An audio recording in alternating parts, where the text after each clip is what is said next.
Welcome to another video from the DKS group. Got the logos on, got the shirt on, even got the sparkly back on. So this is the video that follows on from last, where I spoke about the leaders looking after the staff working for the customer, and the customer working for the business. And I finished that video by talking about managers and the two types of managers. So let's jump in and give you some more details. So we follow on, and I've always said for a long time, and I looked back at some of the old notes from where we were doing coaching and where we were doing Flair for Hair, which was a business that went round and worked with salons and the fitness industry. And we always said then, the leaders and the managers work for the staff work for the customers, and the customers work for the business. Now, that hasn't really changed, and it's an ethos we strongly believe in. But I've got to the point now where I think there is three types of manager.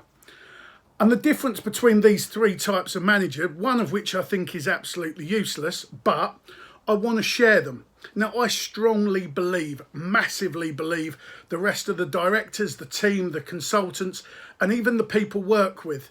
You know, I said that I had my client stood after a game of golf the other week, and he got this breakthrough that the leaders create the environment. They support, nurture, and care for the staff.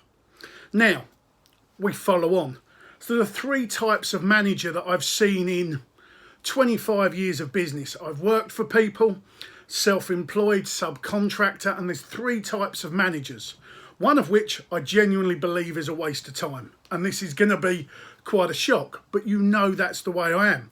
So the three types of manager. There's the type of manager, and I'm going to call him the owner or the boss's whipping boy or girl. They've been with the firm an awful long time. They've made a few mistakes, but they've got the boss's ear or the leader's ear. They're not a leader, they're not a manager, they're not a boss. They've just been there so many years. They know all assets and all facets of the business. And instead of paying them more and more, they just move them up. So they become a supervisor, they become a manager. The unfortunate thing with these people is they're not qualified to do the job.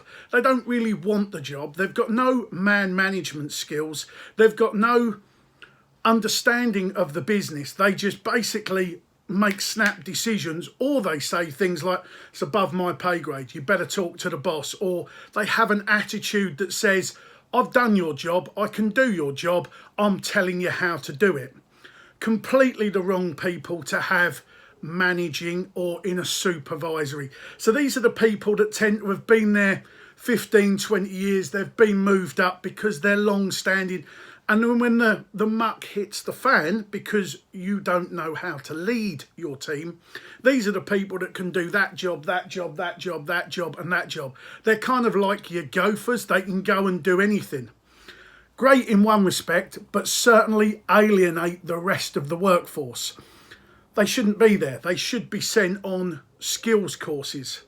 The second ones are the ones that want to be leaders, the ones that understand how to manage people, might be able to do the job, but might not.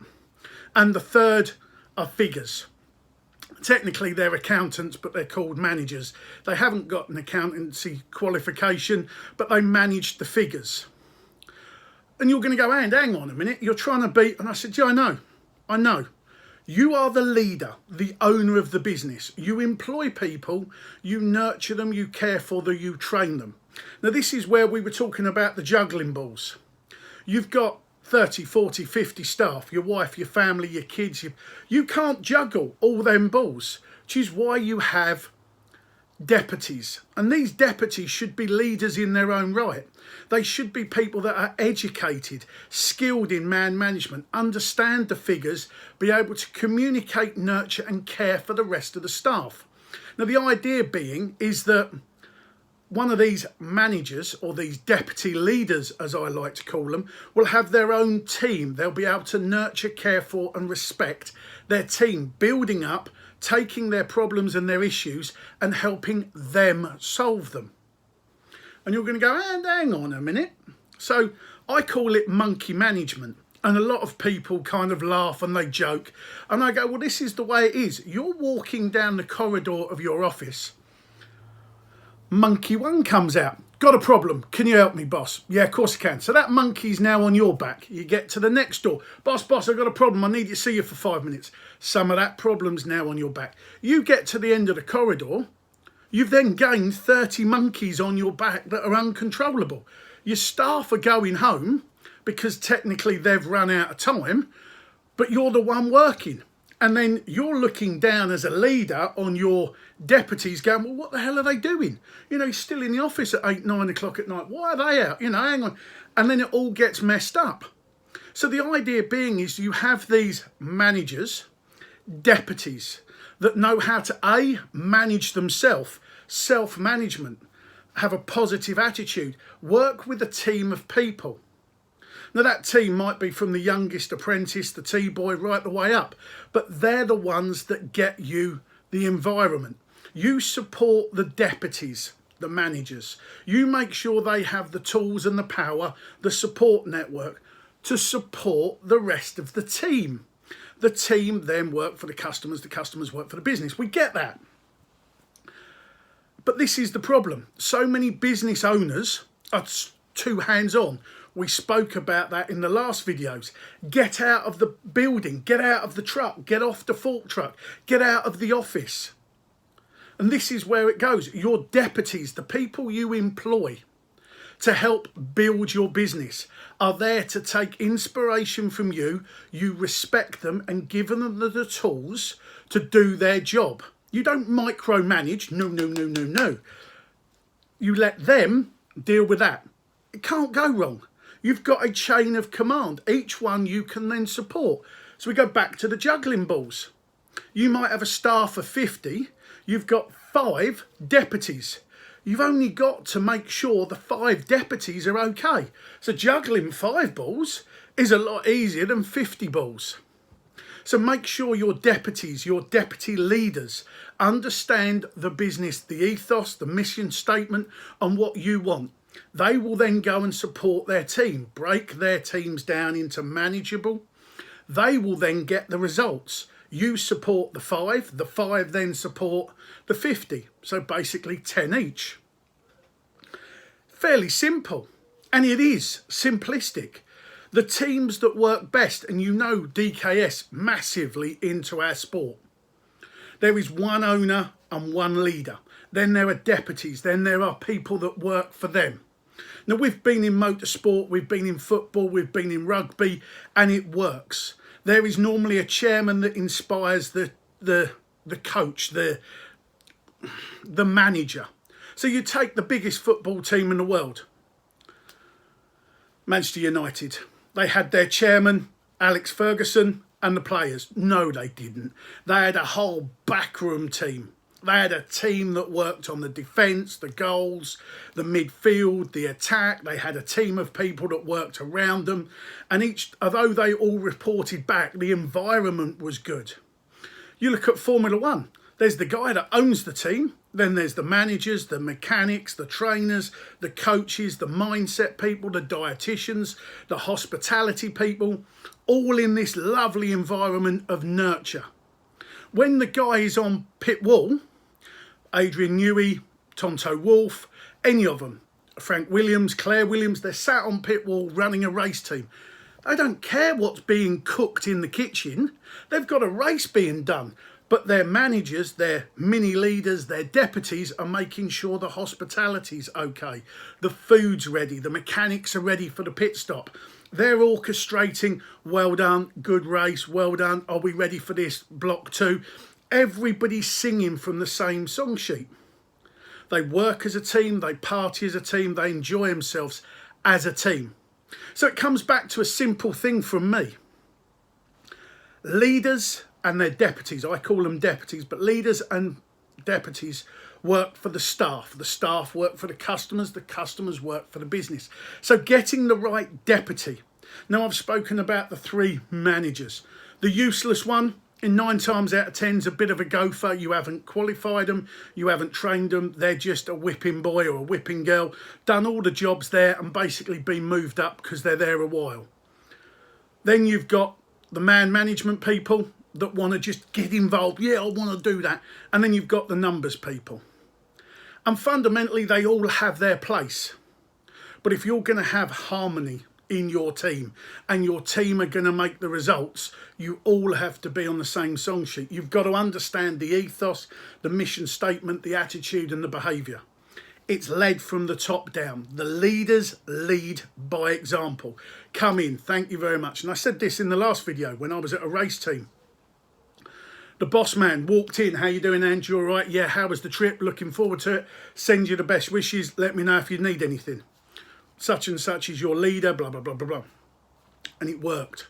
Felt connected, felt touched, felt like that was the team to be in. There's other places that I've gone in as a consultant. I've worked, I've done things. And you've got people going, I'll show you how to do that job. You, mate, stand back. So you end up with scenarios where managers are ending up showing the staff how to do the job. Well, that's just inefficient. That's just not cost effective. You've got 3 or 4 people standing around a mill or a drill or a digger while one of the bosses shows you how to do it. Well, hang on a minute, mate. That's a waste of time. You're no better than us. Train us, educate us, teach us, respect us, and we will give you more back, which means you can go on and do something else. So it's very simple. Understanding your team, creating your environment. Leaders lead by example. Your deputies should be a step below you, helping you, encouraging you, gaining the respect, the trust, the admiration, the support of these people, which is your team. The leaders work for the staff work for the customers work for the business. It's all about education, it's all about environment, and it's all about working together for a common goal. If you don't explain your reasoning, your plan, everybody's got their own opinion. Even your deputies will have their own opinion. So you need to help, you need to educate, you need to support, encourage and nurture.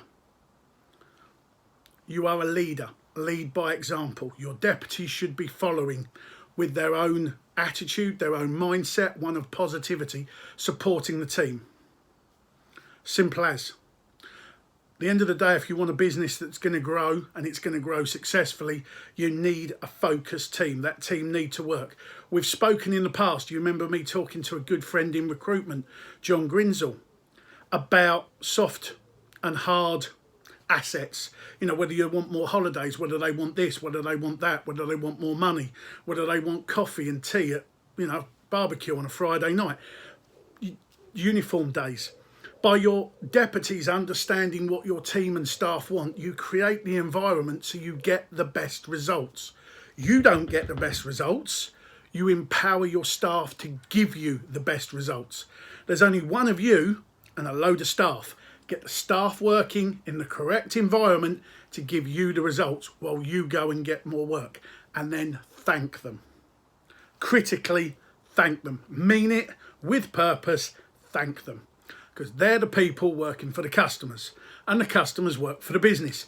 Very simple.